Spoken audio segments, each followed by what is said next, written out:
Blastoise got done dirty, didn't he? 60 episodes. This is the 60th episode of Pokemon, give or take. And finally, Blastoise gets its own feature episode in Pokemon. An episode all about Blastoise. And this is the best they could do. This is the best feature episode Pokemon could give Blastoise. I get that all anime needs to have filler episodes. I get that, because you can't just have the story being too quick and developing too quickly, because it can't be Ash catches a bunch of Pokemon and then badge, Elite Four, tournament, whatever, Pokemon League, Championship, boom, done, end of story. You know, I get that, but Blastoise is such an iconic Pokemon when it comes to the video games. And in the anime, this is the best they could do. Really? Let's get into it. We begin our episode with Ash, Misty and Brock running as fast as they can to try and catch the last ferry off Cinnabar Island. The question is though, why are you running? Why are you running? Like, realistically, this isn't going to be the last ferry ever. And even if it was the last ferry today, I'm sure there'll be one tomorrow. And I'm sure Blaine wouldn't mind if you just crashed at his hotel for one more night. It's not like he has any other customers. Or you could just camp out on the beach since you all have camping gear with you. What, you wait 26 episodes between Gym Badge 6 and Gym Badge 7 and suddenly now you're in a hurry? Ash trips over a Wartortle on the beach. Now, I don't have a WTF moment for this, but it's a significant plot point, so I kind of had to mention it. I guess here's a fun fact. Since the introduction of Pokemon Diamond and Pearl, the Pokedex has said that Wartortle can live for 10,000 years. That's gotta be bollocks, hasn't it? 10,000 years? Wartortle. I know it's based on a turtle or a tortoise or whatever and they live a long time, but 10,000 years? Direct quote from Brock. Wow, a Wartortle. Talk about your rare Pokemon. It's not rare though, is it? It's the evolved form of a starter Pokemon, which are not particularly rare. Like, sure, in the wild sometimes, but they're given out to children when they start their journey. Like, Squirtle is probably quite a common Pokemon amongst Pokemon trainers. And we've even seen 5 wild Squirtle just hanging about with the Squirtle squad. So they're not rare, are they? And for those who are like, oh, well, Squirtle isn't Wartortle, no, but if you have a Squirtle for long enough, there's a big chance that once it hits level 16, it's going to evolve into a Wartortle, so how can Wartortle be considered rare? Brock, mate, you're full of shit. The Wartortle tries to explain something to Ash's Pikachu, but Pikachu can't understand it, which is weird because Pikachu's always been able to understand other Pokemon, like when Ash first got Caterpie and it was new to the team and we didn't know it very well, Pikachu could understand it, so why can it suddenly not understand now? Maybe the Wartortle has a unique dialect? I don't really get it. Why can't Pikachu understand it? Pikachu taps one of Ash's Pokeballs to send out Ash's Squirtle, but the Pokeball doesn't grow, and it doesn't even open. I know Pokemon gets accused of being lazy, but animators, come on, man. Just have to do that. Jesus. Ash's Squirtle listens to Wartortle's story and then pulls out its old sunglasses, and Ash says, "Hey, it's a pair of Squirtle Squad sunglasses." Mate, they're just sunglasses. Yes, Squirtle was in the Squirtle Squad, but the Squirtle Squad didn't have their own sunglasses brand and patent and like mass production line. They're just sunglasses and that's it. It's literally not that deep. Squirtle and Wartortle dart off across the ocean, and Ash and friends, to use Ash's words, grab a boat and follow them, with Staryu, Starmie and Goldeen pulling the boat with ropes. But if this was an option all along, why were they so worried about missing the ferry? Like, surely this method of transport would have been a lot cheaper anyway. Wow, they've been led to an island that looks just like a Squirtle shell. Subtle Pokemon, very subtle. I mean, how else would the viewer possibly know that's an island just for Squirtle? They come across a bunch of Squirtle and Wartortle and a Blastoise all tucked away in their shells fast asleep. Catch them. Catch them all. Seriously, catch them. You want to be a Pokemon master? Catch them all. Honestly, all these missed opportunities. Now, I mentioned this during the intro, but let's just take another moment to appreciate that we had to wait till the 60th episode of this anime before the best fully evolved Kanto starter got its own feature episode. Well, actually, Liam, I think you'll find more people prefer Charizard. People?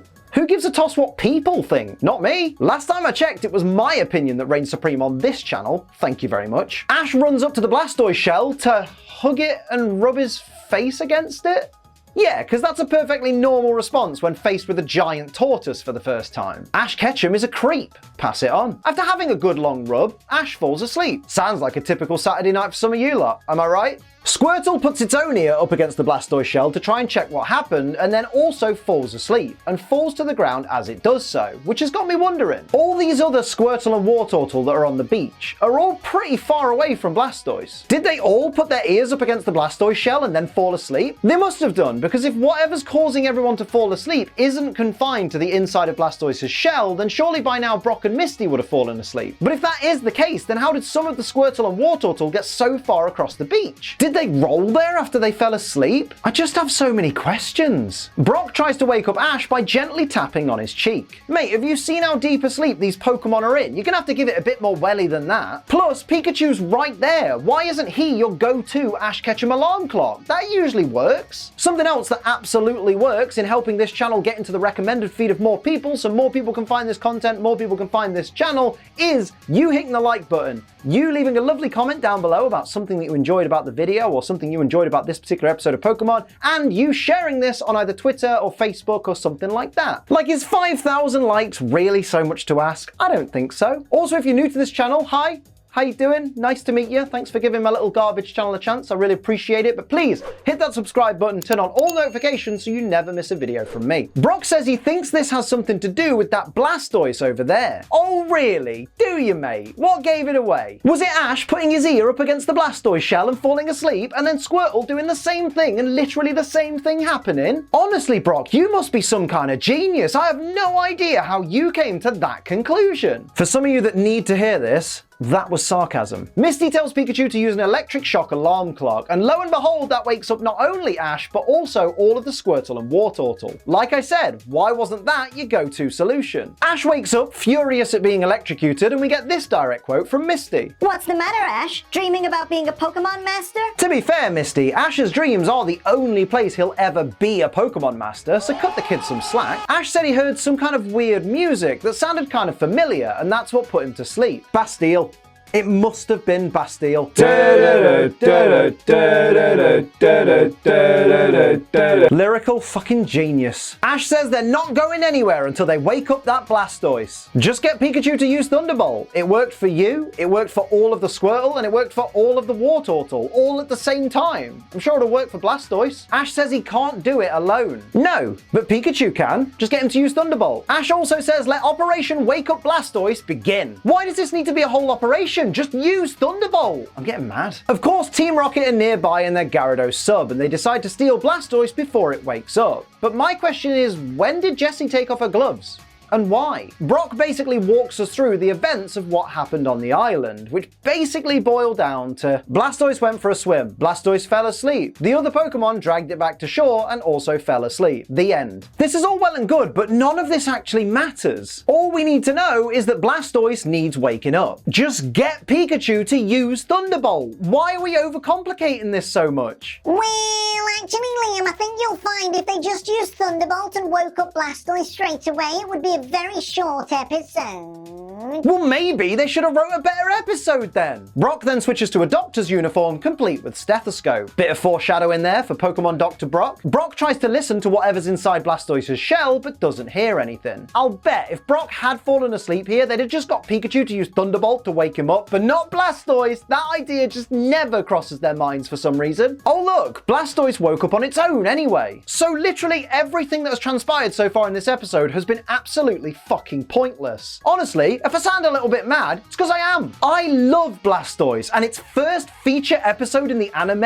is this episode, and it's absolutely shite. Do you know what's not shite? That's right, G Fuel, and you can use code ACE to save yourself 10% off G Fuel at the checkout right now. Head over to gfuel.com, get yourself some G Fuel. I'm drinking Phase 10 today. This flavor is very, very nice. I think it's supposed to be white cherry. I think white cherry is a thing. It's really tasty though. That's all that matters to me. It's fruity, it's refreshing, it's lovely, it's fantastic with ice. And remember, it's got 0 sugar, barely any calories, and gives you a big old lovely tasty energy boost. I love this stuff. I swear by this stuff. I drink it every day. I just think it's really bloody nice. Oh, it's just really bloody tasty. Use code ACE whenever you buy G Fuel. It helps out the channel, it helps out you. Just remember, over 18s only, it contains caffeine, so drink it responsibly. Just don't be a dickhead. Direct quote from Ash. Looks like Blastoise was asleep too. Ash, mate, where have you been? Are you only just realizing this? It's already been established that Blastoise is asleep and needs waking up. It was the premise of the entire first half of the episode. You even said you weren't leaving until you wake it up. Screw your head on, you daft bastard. Blastoise goes to fire one of its cannons and has a little trouble.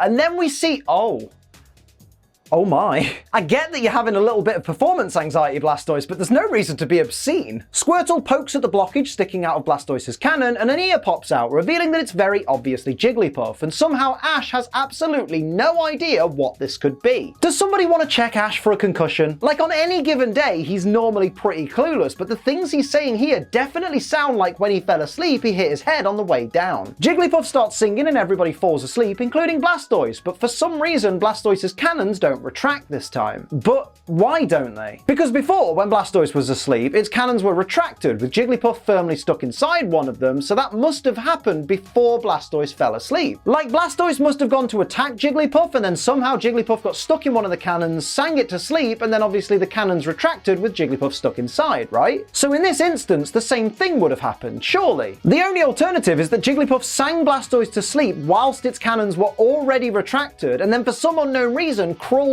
into Blastoise's shell and ended up stuck in the cannon. Wait. Holy balls, I figured it out. So like the scenario I just mentioned, Blastoise falls asleep when its cannons are already retracted. As it falls asleep, its limbs, and more importantly its head, tuck into the shell. Jigglypuff, furious that its audience fell asleep once again, wants to draw on Blastoise's face, but its head is tucked away in the shell. So Jigglypuff climbs into Blastoise's shell looking for its face, but goes in through the wrong hole, phrasing, and ends up stuck down one of Blastoise's cannons. And that is how it must have happened.